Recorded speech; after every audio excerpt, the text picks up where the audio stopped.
Ladies and gentlemen, today on our stage, the undeniable star of crime chronicles, a walking scandal, and the most misunderstood dog on the planet, the American Pit Bull Terrier. To set the absurdity level right from the jump, here's a simple fact.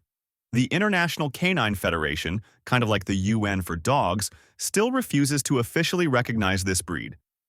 Imagine being a living, breathing entity with a passport, paying taxes, but for the world's biggest dog authority, you simply don't exist. That's Pit Bull's daily reality. The only official nod they get is from less glamorous outfits like the American United Kennel Club, which, by the way, started out regulating dog fights. Yeah, like if the Boxing Federation was founded by underground fight promoters. And get this, the name Pit Bull itself is technically wrong. Pit refers to the fighting pit. Bull means bull. So literally, fighting bull. But since bulls haven't been thrown into pits for ages, and dogs have, the more accurate name would be pit dog, meaning fighting dog. But marketing crushed logic, and now we have a breed name that sounds like a 90s wrestler's stage name. Initially, these dogs had all kinds of nicknames. Half and half, hinting at a 50-50 bulldog and terrier mix, Yankee Terrier, or American Bull Terrier. It's like a person changing their name 5 times because every previous identity landed them on a bailiff's blacklist. This name and status chaos means today, Pit Bull can point to basically any squarish-headed, muscular mutt. Breed standards are so vague, the weight range stretches from 26 to 60 pounds, like comparing a fitness trainer to their holiday bloat buddy. Coat color? Anything except merle, which messes with their health. Ears? Cut or natural, your call, like choppy bangs in 2007. Tail? Thank God, untouched. Thanks to this mess, proving your dog is a purebred pit bull can be trickier than spotting a sober guy at an office party. In some countries, you need a genetic test just to prove your dog isn't that infamous pit bull.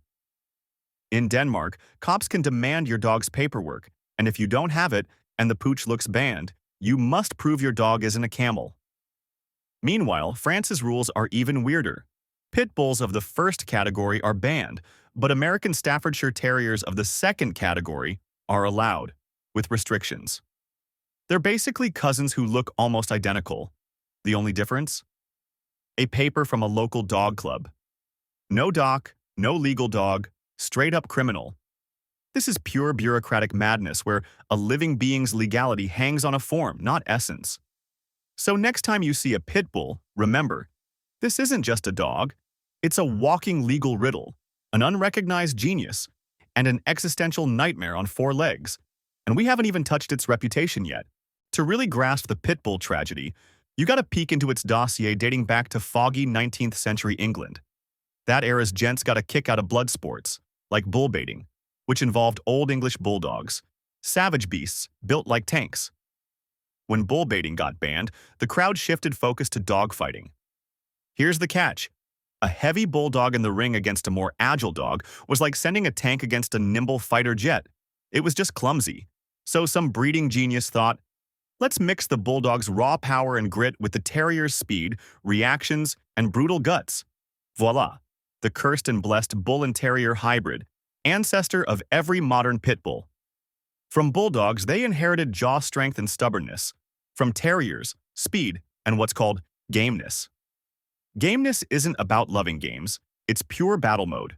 Fight till the bitter end, ignoring pain and injury.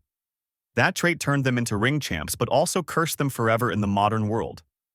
When these beasts landed in America, they hit fertile ground.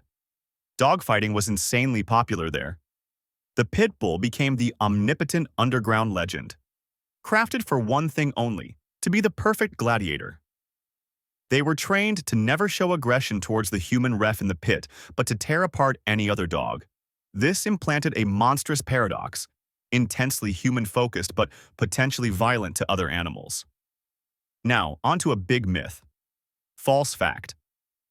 Alert, pit bulls supposedly have a special jaw mechanism, a lock, that snaps shut during a bite. Total BS, no physiological lock exists. Their jaw structure is like any other dog's. That vice-like grip? Pure psychology. The gameness? bulldog stubbornness, and terrier fury honed for 200 years of breeding. They don't open their jaws not because they can't, but because they won't. Breaking their grip sometimes requires a tool called a break stick, like shoving a wedge in a steel trap. Imagine the willpower here. They literally break the dog's jaw, and it keeps holding on. Not biology, pure, hell-forged character from dogfighting pits. So when pit bulls tried to enter the 20th century, when dogfights were outlawed, how do you tell a dog bred for war it's time for peace? It's like asking a professional hitman to switch careers to feng shui consultant. You can't wipe out genetics and instincts with sweet words and kibble. This built-in battle program was a ticking time bomb that exploded when pit bulls moved from fighting pits to city apartments. Once dogfighting went underground in the States, pit bulls hit their darkest era. Society suddenly realized the streets were crawling with dogs trained like special forces with berserker mindsets. Panic spread. The media, smelling a juicy story, churned out attack tales non-stop, painting this breed as a monster. The ultimate canine villain was born. And yeah, the stats sound scary at first glance. Let's be honest, these aren't tiny chihuahuas. U.S. studies showed pit bulls are behind a disproportionate share of severe bites. For example, one review said from 97 to 98, pit bulls and Rottweilers caused 67% of fatal dog bite cases. Now here's the spicy bit that haters love. According to some sources like the notorious dogbite.org, pit bulls accounted for up to 66% of all dog-related fatalities in the U.S. over recent decades. Sounds like a death sentence. But, as in any good mystery, the devil's in the details. First off, these stats mainly come from news reports, and journalists know dog breeds about as well as I know ballet. Any stocky, short-haired dog gets kicked into the pit bull bucket because that guarantees clicks. Second, groups like dogbite.org are run by folks personally hurt by dogs, so their objectivity? Questionable at best. Even government agencies criticize their methods. The U.S. Centers for Disease Control and Prevention, CDC, stopped tracking breed-related bite data after 2000, saying meaningful analysis was impossible due to too many variables and misidentifications. In other words, the country's top health authority basically said, "Guys, this data is so unreliable, we're not even trying." Plus, research shows pit bull bites tend to cause more severe injuries. 94% of cases require medical visits, with surgery needed 5 times more often than bites from other breeds. Makes sense. Comparing a pneumatic pistol to a shotgun, the damage is predictable. This bad rep led to pit bulls being banned or heavily restricted in over 50 countries today. 39 U.S. states have some form of ban or limitation. It's a full-on global war against one breed. Import bans, breeding prohibitions, mandatory spay, sock, neuter, insurance requirements, muzzle-on-leash-only walks. Pit bull became the canine dissident, persona non grata. Demonized so hard that just existing with one is a crime in some places. A living testament to how fear and media hysteria can wreck even the most loyal being's reputation. Amid all this hysteria and bans, it's easy to forget there's another side to this story, the side where the pit bull isn't a monster, but a hero. First off, these dogs are insanely people-oriented. Their whole breeding was about loyalty to humans in the ring. Aggression towards people was a breeding disqualifier. Those dogs got cut. Result? A dog who sees their owner as the sun and moon. They need social contact and attention. They'd give their last breath for their person. Lock one of these guys alone without exercise all day? They'll lose their minds and rip the place apart. Not out of malice, but desperation. Like leaving a genius scientist with no books and nothing but reality TV all day. Brain meltdown inevitable. Their intelligence and nose? Top-notch. Pit bulls serve in police forces across the U.S. and even Russia, specializing in finding drugs and explosives. So while one city bans killer dogs, another city's identical dog is sniffing out a bomb at a school, saving lives. The irony is off the charts. History's got pit bull heroes too. Sergeant Stubby, a WWI dog, fought in 17 battles, found wounded soldiers, warned of gas attacks, and even single-podedly caught a German spy. Stubby got medals, ranks, and met 3 U.S. presidents. Try telling him he's a dangerous breed to his face. Or Sally Ann Jarrett, Civil War infantry mascot with a statue. But that's history. What about now? Animal shelters are stuffed with dogs labeled as pit bull mixes. They get euthanized more than others simply because nobody wants them due to their rep.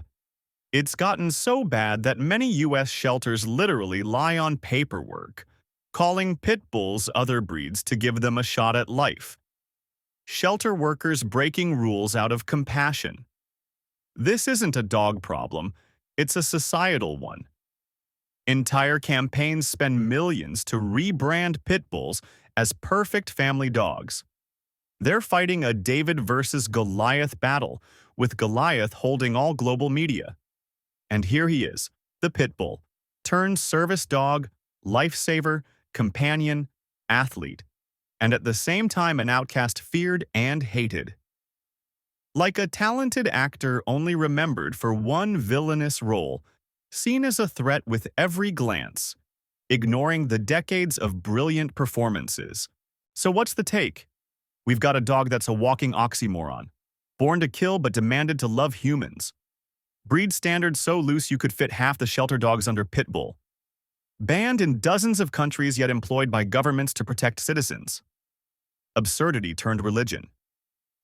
Even big business treats pit bulls like ticking time bombs. Many U.S. insurers flat out refuse to cover homes with pit bulls or jack premiums sky high. They blacklist them alongside Rottweilers and Dobermans. Airlines like Air France and Delta ban them on board, citing security risks.